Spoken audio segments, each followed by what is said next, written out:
Bonsoir frère.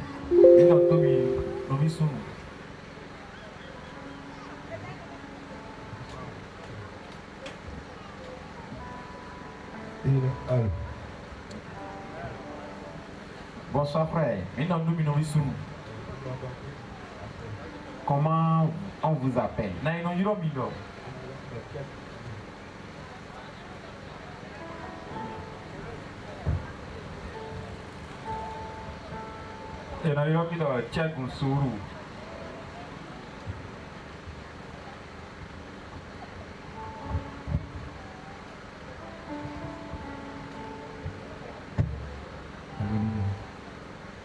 Comment on vous appelle frère? Où est-ce que vous habitez? Non, Achiri. Achiri là basi tourner le haut de si aïba diffi, tati et le fi. C'est ça? Et le principe il est à sa frontière. Ah ok. Achiri. D'accord. Et qu'est-ce qui vous a amené ici? Et avec plan mi wa fi le sol et ouais. Les plans mi wa tout solo. Ouais non. Chauffeur titan. Et ben on m'a dit nous sommes moto de Kouya. Le frère c'est un chauffeur titan, mais il dit aujourd'hui il n'a plus de véhicule à conduire. Et hier, vous étiez parmi nous ou bien vous n'étiez pas parmi nous? Et qu'est-ce qui s'est passé avec vous?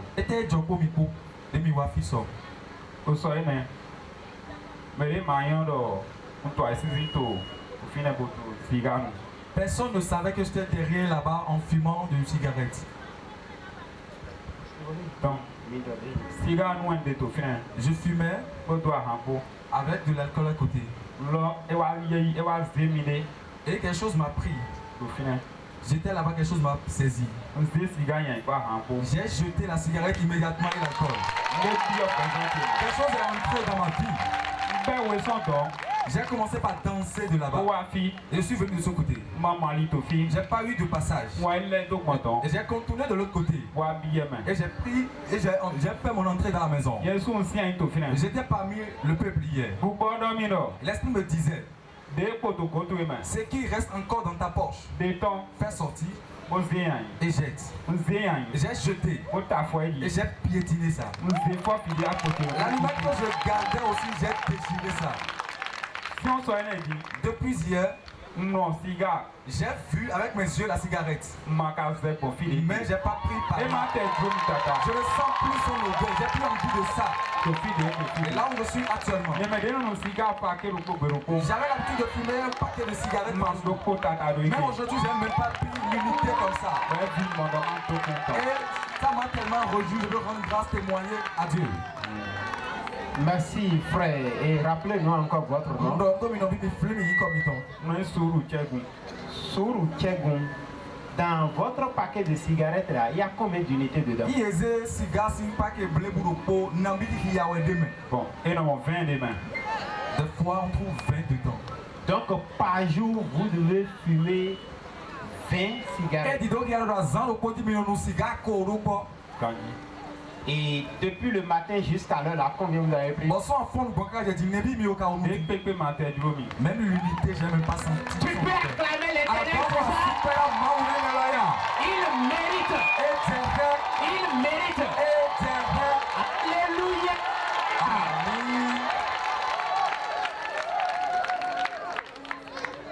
Frère Tchegou, nous pouvons beaucoup dire avec vous. Mais le temps est contre nous. Mais nous allons inviter notre papa. Et il viendra peut-être vous exhorter et prier pour vous. Et après ça, vous allez prendre rendez-vous avec le pasteur. Et vous allez le rencontrer. Ce qui est sûr, vous êtes un parmi ceux-là dont Dieu a parlé, pour lesquels Dieu a voulu que cet événement soit. Nous y voyons donna wa imele. Donc nous allons inviter notre papa Maintenant vers baba miton. qui va venir vers nous Et na wa mite. pour la cause de notre cher frère Tchegou. Na no bisu ni cha. Acclame pour Jésus. Ni wa si pe na Jésus.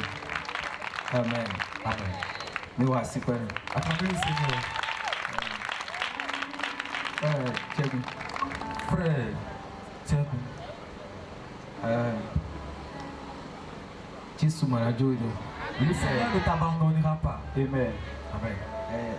Avant qu'on monte. Tu vas conduire à nouveau. Amen.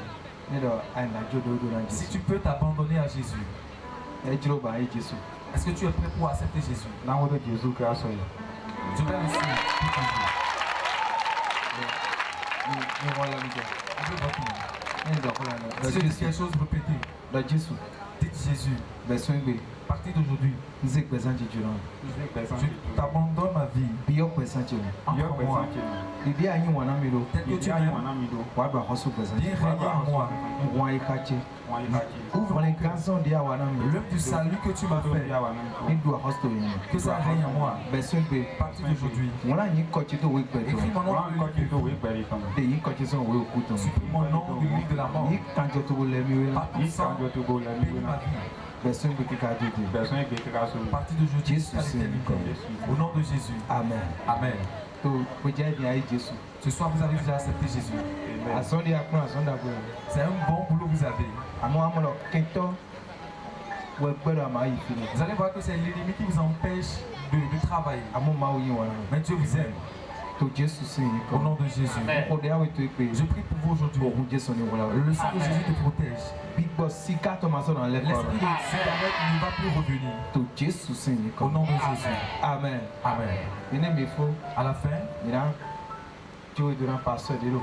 on va vous confier à l'homme de Dieu qui est ici. Et il va continuer le reste du travail avec vous. Et tel que vous êtes chauffeur de Titan, Dieu va vous élever. Merci. Merci beaucoup. Acclame pour Jésus. Voici prenant Jésus. Acclame pour le Sauveur qui vient de sauver Tchegou. Alléluia. Amen. Qui m'a touché? En réalité, c'est Jésus qui a posé cette question. Quelqu'un l'a touché. Mais pour cet événement, c'est lui qui veut nous toucher. Et il va certainement nous toucher.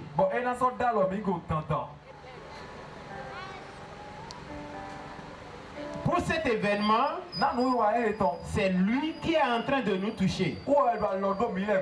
Et je veux demander par cette occasion, s'il y a encore quelqu'un qui veut témoigner pour la gloire de Jésus. Le frère n'a pas eu honte. Ok, que cela se rapproche de nous. Je veux voir, dans le rang au milieu, il y a quelqu'un. À ma gauche, il y a quelqu'un. À ma droite, il y a quelqu'un. Il ne faut pas avoir honte. Où ça? Oui, maman. Venez devant maman. Venez devant. Est-ce qu'il y a encore quelqu'un? Il y a encore quelqu'un? On t'attend. Le frère là n'a pas eu honte. Il faut enterrer la honte. À gauche ici, il y a quelqu'un. Et ici, soyons bénis. Bonsoir maman. Comment on vous appelle? Pardonne Béatrice. Où est-ce que vous habitez? À Rome. Ok. Et quel est votre témoignage que vous voulez partager avec nous?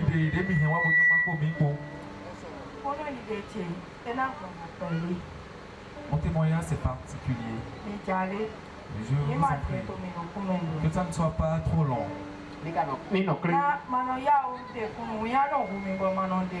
J'aime pas témoigner parce que j'ai souvent honte. Mais ce qui s'est passé avec moi quand j'ai quitté ici hier, ça m'a tellement touché et je veux témoigner. Qu'est-ce qui s'est passé? Premièrement, il y a un événement qu'on fait. Il y a un événement de premier qu'on fait. Ça a commencé par là-bas, on a donné une requête là-bas. Et quand on a donné la requête, c'est prié à la fin.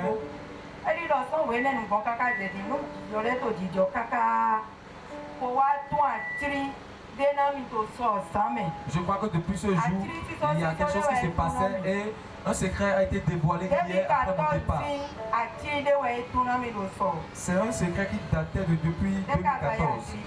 C'est quel secret?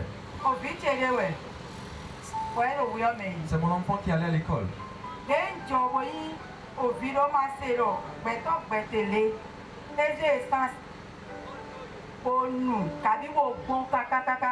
Depuis ma naissance, je n'ai jamais appris que quelqu'un a bu l'essence et toujours il est toujours vivant. Mais ça a commencé par mon fils. À l'école, mon enfant a dit premier.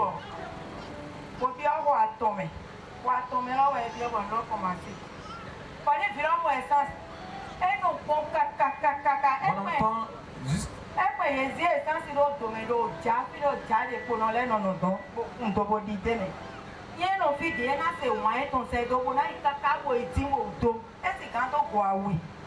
Mon enfant, depuis sa classe de C1, il a commencé par boire de l'essence. À chaque fois, quand il peut déjà sentir l'odeur de l'essence, il va et il prend l'essence, comme de l'eau.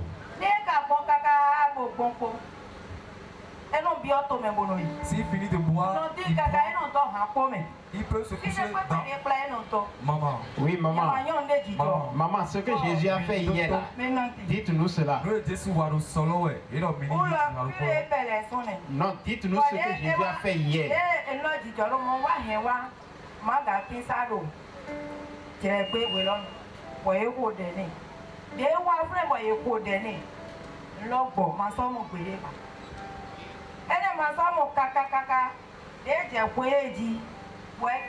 Troisième, trolo, et aussi à oui.